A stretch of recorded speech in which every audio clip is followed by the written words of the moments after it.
A nice leisurely day at the Diamondback Terrapin Pond at Tortuga Ranch. Nesting, we're weeding today. We didn't get to this yet, but there are the nesting mounds. You can see two females like to rest and bask up on the nesting mounds. Let's see if we can get some of my pretty breeders over here. They usually come right over when I have food. Here you go. Now, one thing I do have in this pond is I breed a couple different things. I breed saltwater minnows, which are converted to fresh because I use heavily planted freshwater. And then you can acclimate them. And also grass shrimp. I also acclimate grass shrimp. So I have shrimp and minnows in here. Usually just standing here gets most of the turtles to run right over to me. I see one getting ready to go in the water there. He sees me. See, it's my big concentric girl. She sees me. She just plopped in. She's going to come on over. So when I put some food in, you're going to see the water thriving up like piranhas are under there. Well, they're not piranhas. They're shrimp and they're minnows. But here goes. Just so you know, that is a 50-50 mix of Missouri aquatic turtle and some high quality fish food.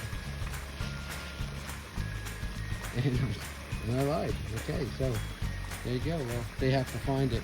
Usually I feed in the evening. I don't feed in the morning when it's sunny. It's just a nice time to take a video. There you go. Fish food. There you go. It took them a minute, but these minnows are so aggressive. And actually the turtles are so smart that the turtles will eat the minnows while the minnows are distracted by trying to get fish. So hopefully some turtles come around.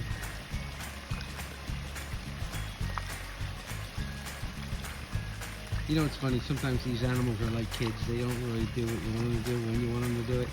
And I was feeding out, and I noticed that they were begging for food from me. And I was like, well, okay, let me do a little video if they're going to be begging for food. So I went and got food, and the fish are performing, but the turtles aren't. Usually just my presence here draws them in. There's a little turtle, but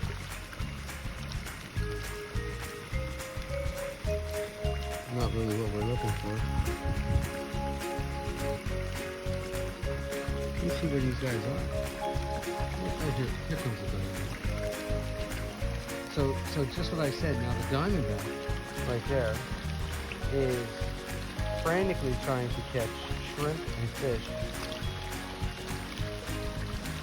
And then when he realizes he can't, it's one of my males, when he realizes he can't catch the fish and shrimp, he's going to start eating the kibble, you know, the pellets.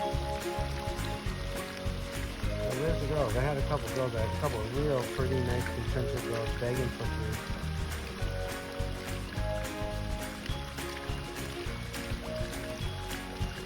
So turtle aficionados out there, what kind of turtle is this right here? I'll tell you in a second. I'm not going to keep that. We have 15 red-bellied turtles in the property, and that's an offspring from one of our red-bellied turtles. It just found its way into the Diamondback Terrapin Pond. And like I said, since I use fresh water, it really doesn't matter. Every now and then I'll throw a little bit of salt in here, not enough salt to kill the plants, but just enough salt to kill any kind of maybe bacteria when you're trying to, you know, rub on the turtle's feet or whatever. But like not even enough salt to register. And now, like I said, the turtle is eating pellets because it's like, you know what? The hell we're trying to catch shrimp and fish. I'm sure they do catch them. And sometimes at night when the shrimp are lined up along the shrimp line up along that piece of wood, driftwood right there. Big shout out to my friend Mike Thomas who donated the driftwood.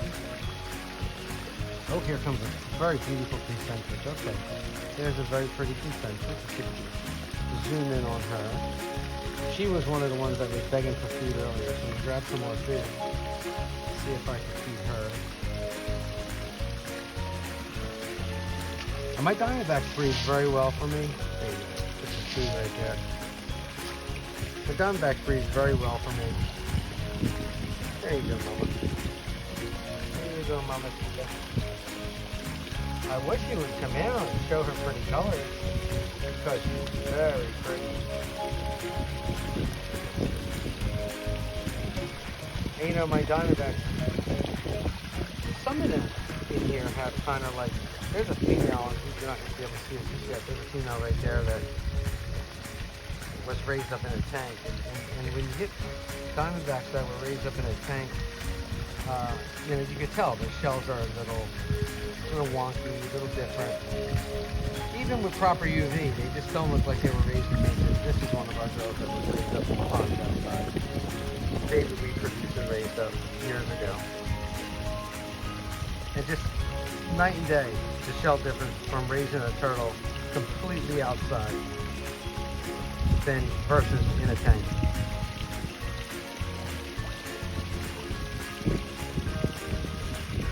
We maintain a nice little herd of each little breeding group in here, and I really don't incubate them. I ground them. I ground has babies because I work a lot and I don't stay home a lot. There's plenty of cover for them to go on. Now I won't even see these babies unless I get lucky early in the morning. But most of the time, these babies, it has to be a really heavy rainstorm for me to see some babies. And then they'll be walking just right here along the perimeter. They'll be walking right along the perimeter. They get caught in the corners, down there in the corner where the grass meets the corner of the wood. And that's where they stay. I don't know how I'm going to be. I guess I'm on camera good. Chuck Tornetta, Tortuga Ranch. And this is our Diamondback Terrapin Enclosure exhibit. I mean, I try and make all the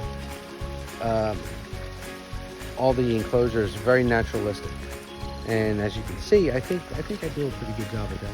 This pond here is a 20 by 30 pond. I'm going to try and show you a long picture of it. This year we only got, oh, there's a sulcata. Okay, I'm up on the deck. I'm walking the plank. So here's where we're gonna thin this out today. We have the guy Justin here pulling weeds, and he's in the North American wood turtle enclosure right now. And I fed them too, so I'm gonna show you. I'm just giving them a couple minutes to crawl out of the woodwork and get food. So this is 20 foot wide, 30 foot long. And the Terrapin pond is 4 feet deep. Well, it goes on a slope, but the deepest part of it is 4 feet deep. What I did was I took a, I guess that's a 500 gallon pond from Tractor Supply, this blue one, and I just piped a heavy duty mag drive filter from the furthest end away, which is pretty much right under that water lettuce or water hyacinth, and then the white pipe puts it into there. The pond water gets recycled through that tank up there, where it gets run through and leaves sediment on the bottom of that blue tote. The sediment feeds all the cattails that are in there, and it comes out cleaner water. Comes out better water for the animals. So and this is just what I consider natural filtration. There's also some pebbles and stones in the bottom of that tote, so as sediment gets caught in the pebbles and stones, and as the plants root into the pebbles and stones, look at our nice, we got a nice female. We might have a couple of them over there. I'm hoping to get 3 or 4. That's why I walked away, hoping to get 3 or 4 of them over there. Oh, there's another one. So we have 3 of them so far over here. I'm going to try and get close-ups of our captive born and raised females here. that took forever, but now they're producing for us. Don't you go nowhere. Don't you go, you're leaving. You're leaving. Okay, like I said, they're like kids. You can see the fish in there right now. Look in the water. And there's schools. And schools of those fish.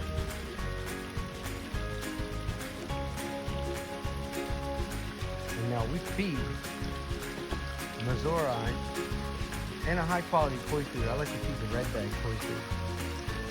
Oh, there's a girl. Look at that. She's getting. They like both. They like the koi food and they like the koi food I use is it's a higher protein.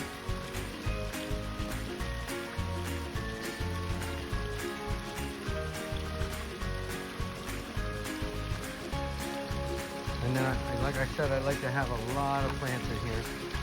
This girl's really pretty. She sits around.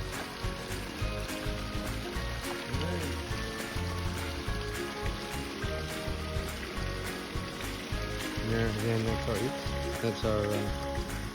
that's an 8-foot round tote, cattle drinking trough, whatever you want to call it.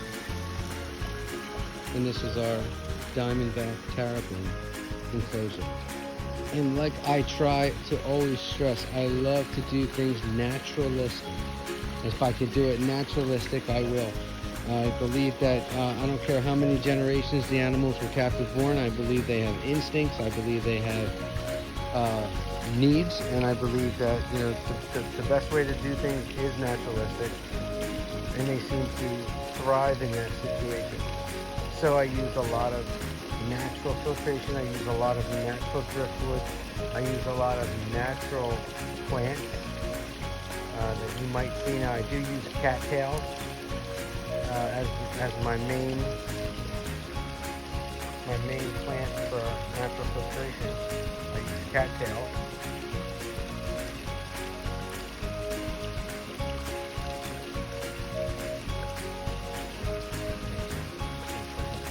I have more like that, but they're just being weird right now. They're used to eating later. When the sun goes down, they're used to eating. So.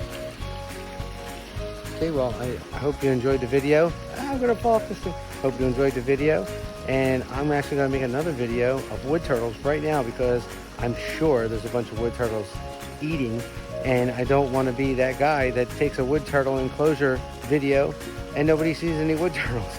So you're gonna be able to see some of my my wood turtles. Okay, and this girl right here. Look at that. She's right there. She's a concentric. She's a white concentric. Very pretty. Thanks for watching.